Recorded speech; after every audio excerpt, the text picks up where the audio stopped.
a man, but if I get pregnant, I demand that the government make sure that the man I had sex with supports the child that he has no legal rights to. I don't need a man, but if I divorce one, I demand that the government give me a portion of his salary for the rest of his life.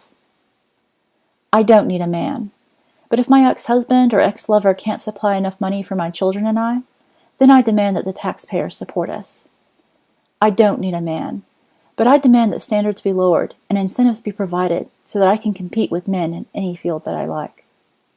I don't need a man, but I demand that I have free child care and health care for my children. I don't need a man, but I demand to get paid just as much as a man, even if I'm a worse employee. I don't need a man, but I demand maternity leave from my employer. I don't need a man, but I demand that anywhere I go be a safe space where my delicate sensibilities won't be offended by hearing something I don't like. These delicate sensibilities of mine must be protected by any means necessary. Social pressure, university speech codes, hate speech laws, or even the threat of violence from manginas. I don't need a man, but I demand the protection of men in the military, law enforcement, fire department, and of civilian men in general.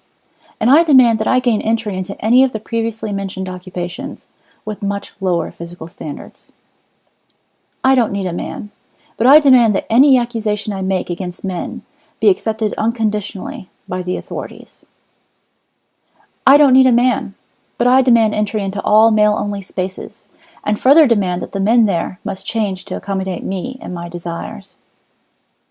I don't need a man, but I demand medical research and popular concern be focused on my problems, despite men dying sooner than women do. I don't need a man, but I demand free birth control, and I will call it a war on women if someone objects to paying for my reproductive choices. I don't need a man. I just demand that men be forced to provide all the services that they traditionally have in the past, but this time free of charge and with society's contempt instead of accolades. Why is it that feminists claim to need so little and yet demand so much? Have feminists ever thought to consider that they may be disliked because they make women weak rather than making them strong?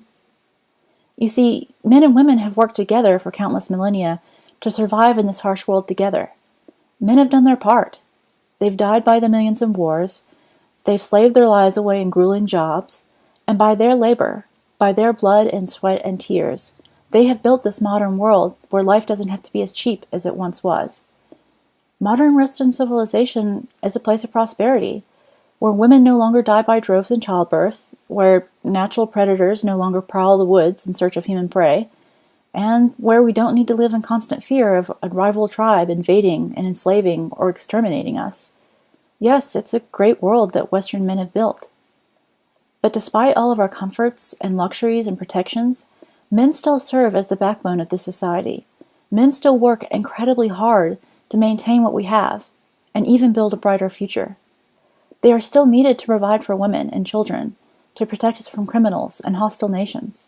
Unfortunately, feminists have largely succeeded in creating a society where the labor of men is divorced from those hard-working men getting credit for it. Men are now forced by law to support women, regardless of how they may be treated by them. And women in turn no longer view men as powerful protectors and supporters, but rather as slaves, to be forced into service and tossed away when they fail to amuse. Oh, but the fruits of an abandoned man's labor is not to be abandoned.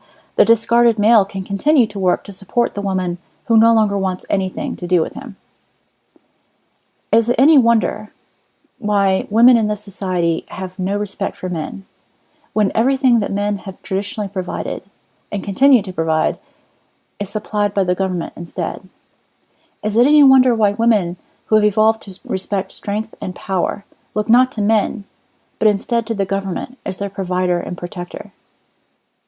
But even with the government forcing men to provide for women in so many ways, and with so little thanks for it, there are still consequences for the women and children who are told that they only need the benevolent hand of government instead of a real father or husband. We have whole generations of children growing up without men in their lives. The latest research says that 1 in every 3 children does not have a father living at home. The terrible consequences of this are readily observable.